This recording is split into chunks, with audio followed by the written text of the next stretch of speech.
The string quartet played softly in the background as I adjusted the simple navy dress I'd chosen for my cousin Emma's wedding. Nothing too flashy, nothing that would draw attention away from the bride. That had always been my approach: blend into the background, let others shine, keep my head down and work.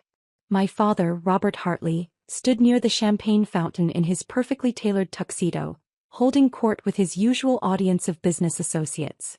At 58, he commanded respect in every room he entered. Senior Vice President of Operations at Meridian Industries, the city's largest manufacturing conglomerate.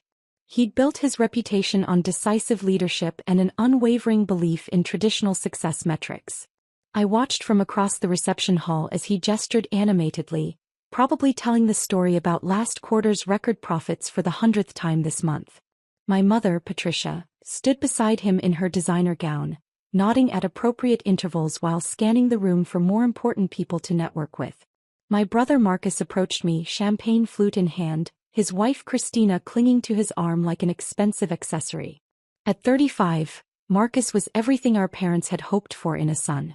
Harvard MBA, vice president at Goldman Sachs, penthouse apartment on Fifth Avenue, and a wife whose family owned half of Martha's Vineyard.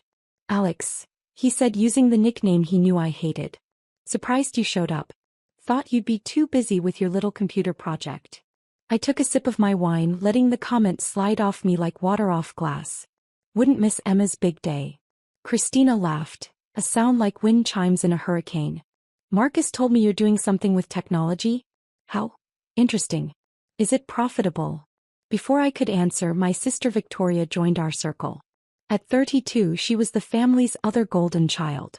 Successful real estate attorney, married to a surgeon, 2 perfect children who attended the most prestigious private schools in the city. "Are we talking about Alex's hobby?" Victoria asked, her voice carrying that familiar note of condescension. "Mom mentioned you're still living in that tiny apartment downtown. When are you going to settle down and find a real career?" I'd heard variations of this conversation for the past 8 years. Ever since I'd turned down the prestigious consulting position at McKinsey that Dad had secured for me through his connections. Since I'd chosen to pursue my doctorate in quantum computing instead of following the predetermined path they'd laid out. What they didn't know was that my little computer project had revolutionized quantum error correction, leading to breakthrough advances in processing power that could change the world. What they didn't know was that 3 months ago, I'd been featured on the cover of Forbes as one of the 30 under 30 visionaries reshaping technology. What they didn't know was that my startup Quantum Dynamics had just received a $2.8 billion acquisition offer from Microsoft. But I'd learned long ago that showing my cards too early only led to more questions, more attempts to control my decisions, more pressure to conform to their vision of success. "I'm doing well," I said simply. Marcus scoffed. "Living paycheck to paycheck in a studio apartment isn't what most people would call doing well, Alex." "It's Alexandra," I corrected, though I knew he'd ignore it as always. The conversation was interrupted by the sound of Dad's booming voice from across the room. He was approaching with a distinguished older man I recognized from Business Magazine's Jonathan Pemberton, CEO of Meridian Industries. Dad's ultimate boss, the man who controlled his career trajectory. "Jonathan," Dad said, placing a hand on my shoulder with false warmth, "I'd like you to meet my youngest daughter, Alexandra." He paused, and I could feel the familiar weight of his disappointment. "This is my disappointing daughter. Works in some tech thing." The words hit like they always did, a small stab of pain masked by years of practice. I maintained my smile, extending my hand to Mr. Pemberton. "Pleasure to meet you, sir." Jonathan Pemberton shook my hand, studying my face with the intensity of someone trying to place a memory. His eyes narrowed slightly, then widened. He pulled out his phone, scrolling quickly through what appeared to be a magazine app.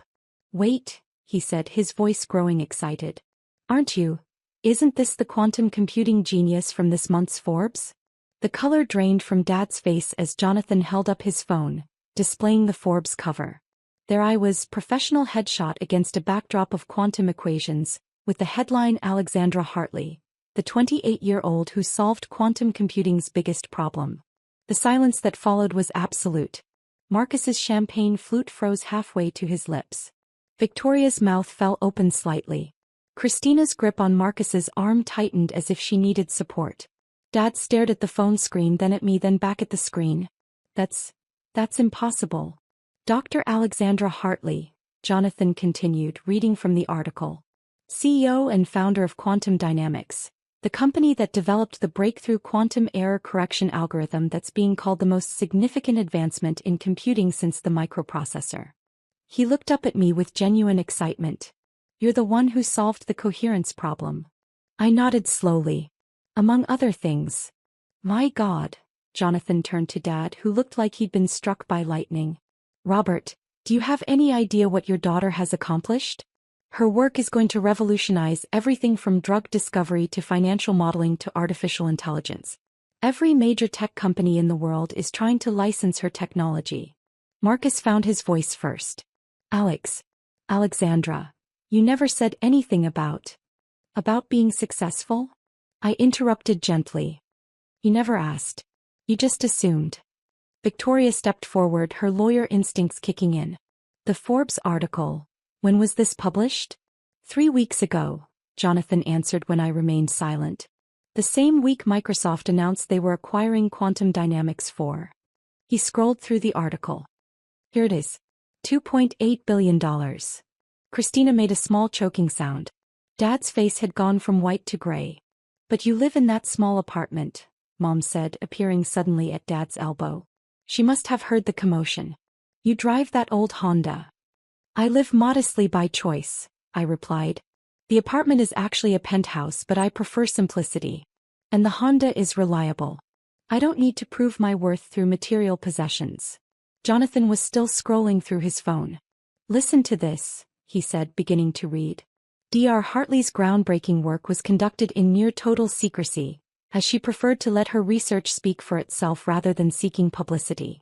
Despite receiving numerous offers from major corporations, she chose to build her own company, maintaining full control over her innovations and their applications. He looked up at Dad with something approaching amazement. Robert, your daughter is one of the most important scientists of our generation. The technology she's developed could solve climate change, revolutionize medicine, transform global communications. He paused. And you introduced her as your disappointing daughter? The question hung in the air like smoke. Around us, other wedding guests had begun to notice the commotion. I could see Emma, radiant in her wedding dress, watching from across the room with curiosity. Dad opened his mouth, closed it, then opened it again. We didn't know. Because you never asked, I said quietly. You decided 8 years ago that because I didn't follow your predetermined path, I was a failure. You never considered that I might be building something bigger than what you could imagine. Marcus set down his champagne glass with trembling hands. The consulting job at McKinsey, you turned it down to work on this? I turned it down because I had bigger plans. Plans that required freedom to think, to experiment, to fail and try again without corporate oversight or family pressure. Victoria was calculating something behind her eyes. The acquisition, $2.8 billion. What's your percentage of the company? I smiled slightly. I retained 73% ownership when I brought in investors 2 years ago. The acquisition values my stake at approximately $2.04 billion. The number hit them like a physical blow. Christina actually swayed on her feet. Marcus grabbed the nearest chair for support. $2 billion, Dad whispered. You're worth $2 billion? On paper, yes. The wealth was never the goal. The goal was to solve problems that matter, to push the boundaries of human knowledge, to build technology that could help people. Jonathan Pemberton was looking at Dad with an expression I couldn't quite read.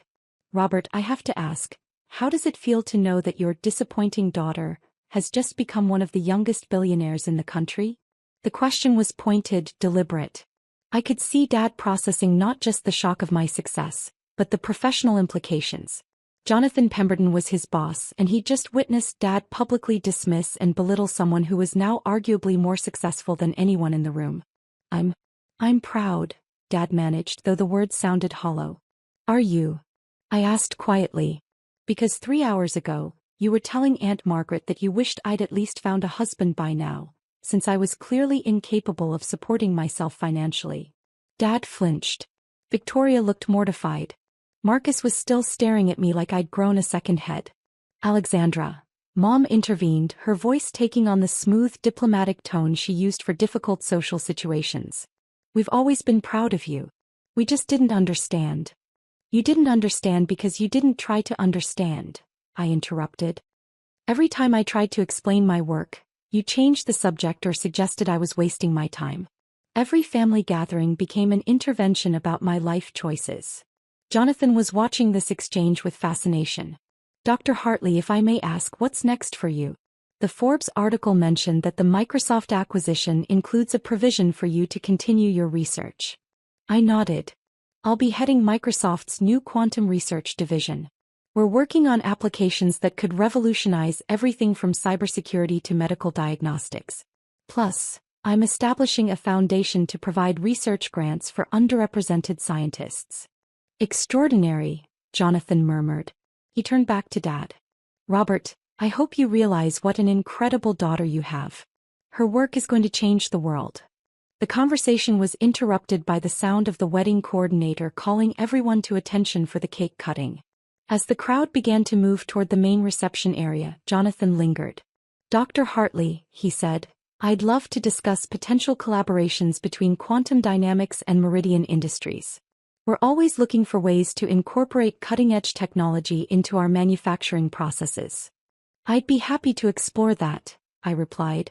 Though you'll want to coordinate with Microsoft's partnership team after the acquisition closes. Of course. Here's my card. He handed me his business card, then glanced at Dad. Robert, I'll expect a full briefing on this conversation at our next board meeting. I want to understand how we can position Meridian to benefit from these quantum computing advances. As Jonathan walked away, my family stood in stunned silence. The reception continued around us, but our little corner had become a bubble of shocked processing. Finally, Marcus spoke. Alexandra, why didn't you tell us? Would you have believed me? I asked. Or would you have assumed I was exaggerating, like when I tried to explain quantum entanglement at Christmas dinner and Dad told me to stop showing off? Victoria, ever the lawyer, was already thinking strategically. The tax implications of this acquisition. Do you have proper legal representation? I almost laughed. I have a team of attorneys from 3 different firms handling various aspects of the deal. Patent law, corporate structure, international licensing. It's all covered. But family should help family, Mom said weakly. Family should support family, I corrected. There's a difference between help and support. You wanted to help me by fixing what you saw as my failures. I needed support to pursue what I knew was possible. Dad had been silent throughout this exchange, but now he stepped forward. Alexandra, we made mistakes. I made mistakes. Can we start over? I studied his face, seeing genuine remorse for the first time in years. Dad, I never wanted to shut you out. I wanted you to trust that I knew what I was doing, even when it didn't look like conventional success. The apartment, the car. You let us think you were struggling financially. I let you reveal your true feelings about my choices. If you'd only been proud of me after discovering I was wealthy, what would that say about your values? The truth of that statement hung between us. Mom looked stricken. Marcus was still processing the magnitude of my success. So what happens now? Victoria asked. Now, I said, we go watch Emma cut her cake and we celebrate her happiness. Tomorrow, I have a board meeting with Microsoft to finalize the acquisition timeline. Next week, I'm giving a keynote at MIT about quantum error correction. And next month, I'm testifying before Congress about the national security implications of quantum computing. I paused, looking at each of them. You're welcome to be part of that life, but only if you can accept that my definition of success might be different from yours. Jonathan Pemberton's voice carried across the reception hall as he spoke to another group of business leaders. I caught fragments of his conversation. Revolutionary technology, brilliant young scientist, proud father must be. Dad heard it too. His shoulders straightened slightly, and for the first time in years, I saw something other than disappointment in his eyes when he looked at me. I want to understand, he said quietly. Your work, your research. I want to learn about what you've built. Then ask me questions, I replied. Real questions, not assumptions about what I should be doing differently. Marcus cleared his throat. The quantum error correction thing. Can you explain it in terms a finance guy might understand? For the first time in 8 years, My brother was asking about my work with genuine curiosity instead of condescension. It was a start. As we walked toward the main reception area, Mom slipped her arm through mine. Alexandra, I need to ask. Are you happy? Really happy? I considered the question seriously. His mom. I'm exactly where I want to be, doing exactly what I'm meant to do. Then I'm proud of you, she said, and for the first time it sounded like she meant it.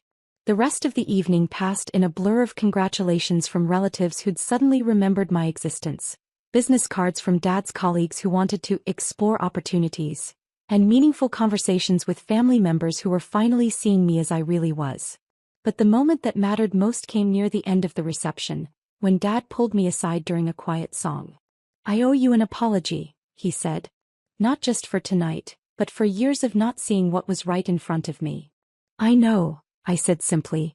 How do I make it right? I thought about all the family dinners where I'd tried to share my excitement about breakthrough experiments, only to be told I was getting too technical. All the times they'd suggested I was wasting my education.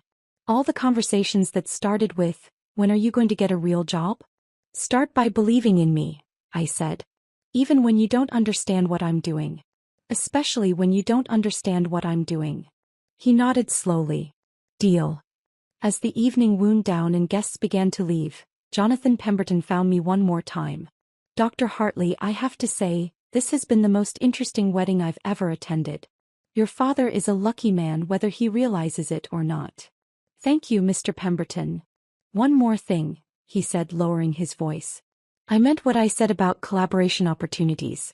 Meridian Industries is always looking for ways to stay ahead of technological curves.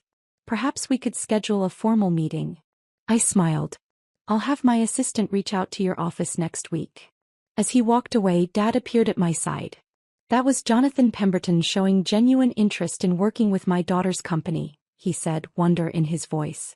Yes, it was. I'm beginning to understand that I may have seriously underestimated you. Just beginning? I teased gently. He laughed, a sound I hadn't heard directed at me in years. Fair point. The ride home that night was quiet, but it was a different kind of quiet than usual.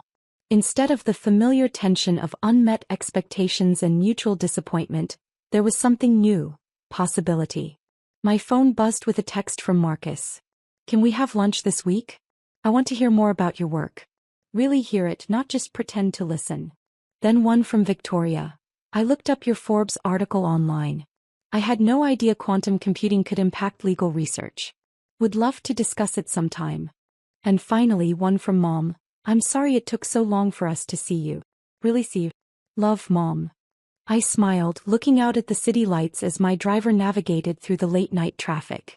Tomorrow, I'd wake up in my penthouse apartment and continue the work that had always driven me. But for the first time in 8 years, I wouldn't be doing it alone, dismissed by the people who were supposed to support me unconditionally. Sometimes the best revenge isn't proving people wrong. It's giving them the chance to be proud of who you really are, instead of disappointed in who they thought you should be. The Forbes cover story was just the beginning. The real revolution was happening right here, one conversation at a time, one genuine question at a time, one moment of true understanding at a time. My family was finally ready to meet the person I'd always been. And I was ready to let them.